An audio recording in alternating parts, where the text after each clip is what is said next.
Sorry, part two. My apologies. So I went to grab the corn thins and the grissini sticks. So basically, like grissini sticks, one of the things you've got to watch is how many calories they have in them.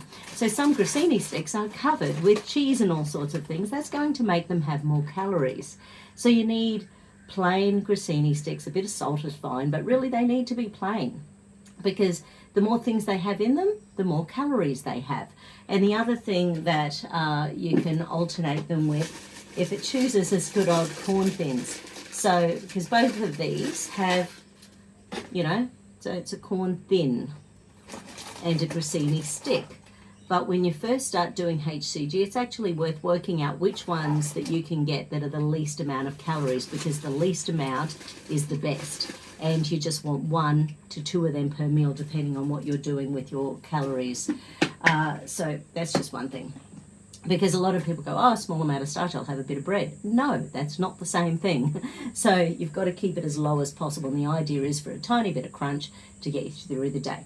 Now, so the proteins for vegetarians. So if you eat dairy, casein, lactose aren't an issue for your digestive tract, then you're looking at the lowest fat cottage cheese you can do. That's one of the best protein sources, and that's really good for, so when you have a look at it in the supermarket, check out how much protein, fat and carbohydrates there is. You actually want the fat to be the smallest percentage, because and this is the thing about when you're comparing things in the supermarket, they might do it per 100 grams, they might do it per 50 grams. So you might be comparing apples with oranges. Even with 2 jars of cottage cheese, you might have to, actually get your calculator out and work out which one is lowest fat, because low fat does not mean lowest fat. And sometimes when you actually have a look at them, you might find, oh, look at this one here. It's got, actually the percentage of fat is much lower. So it's worth working out.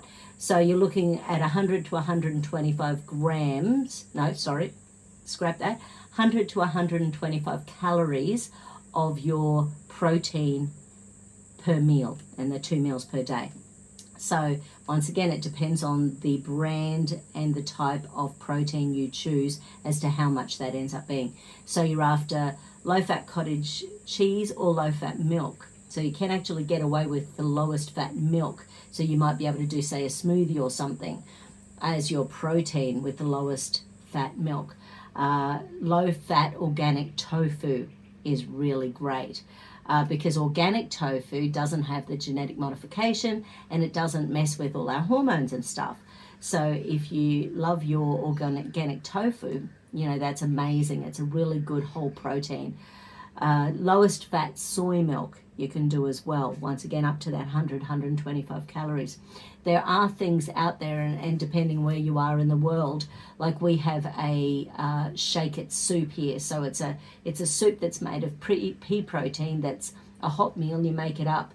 So there are protein powders that you can buy as soups or as protein powders. They are fine as long as they are 0 to tiny amounts of fat in them. The carbs isn't so much an issue, but you actually want as high amount of protein as you can, because the carbs in HCG are supposed to come from your piece of fruit twice a day, your 2 cupfuls of veggies twice a day, and obviously there are very, very specific veggies you're allowed, and there's lots of reasons for those, and your starch. So that's where your carbs are coming from. You don't need the carbs in your protein. And this is one of the problems with a lot of vegetarian proteins, like, say, chickpeas, is that there's 4 times the amount of carbohydrates in chickpeas than there is in protein. So that's why you need the higher protein foods, like your cottage cheese or your organic tofu or your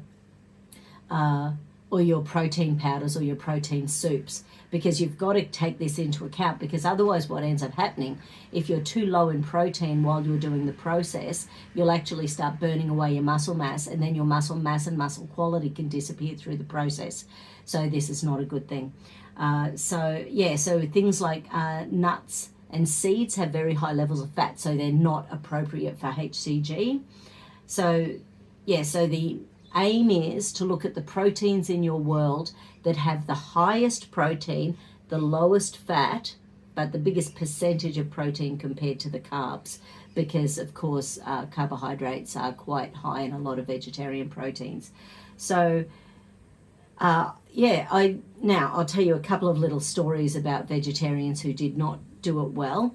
I had one lady, when she uses the cottage cheese, she loses weight at the drop, on HCG really well. When she gets over the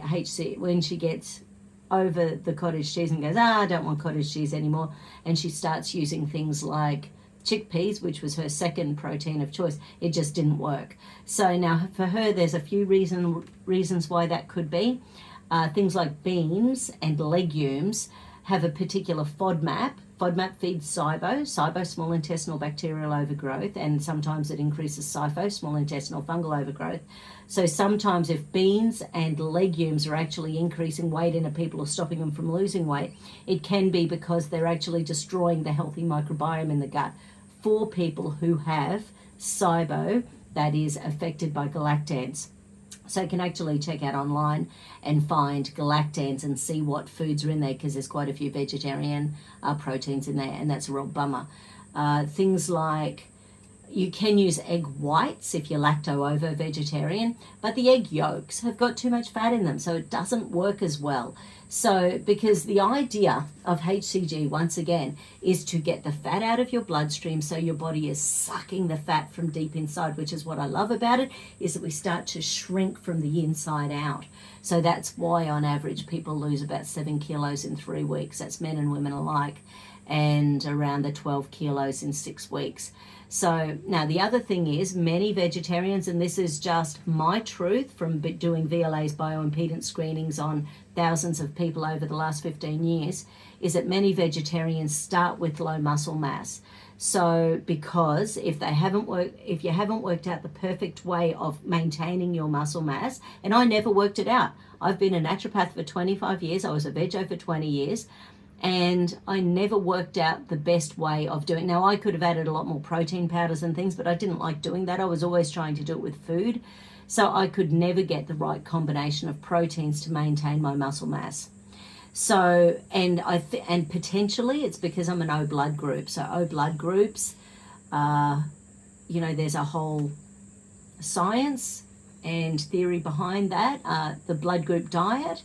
And the theory is that O blood groups are better off on protein. And it was funny because when we then, so hubby and I then started doing HCG maybe we'd started, I can't remember the order of things, but certainly when we started doing HCG, my muscle mass, muscle quality went up, my fat mass went down. Obviously, I've had a fatty boomba a few years now, but when I do get it down these days No, I'm not going to go there. This is about vegetarian. Sorry, I didn't mean to hijack that. Sorry. So basically, it's about getting the highest protein, the lowest fat in your proteins. I'm sure you can Google, the highest protein vegetarian foods and go from there. And good luck, and let me know how you go. Okay, take care, everyone. Bye.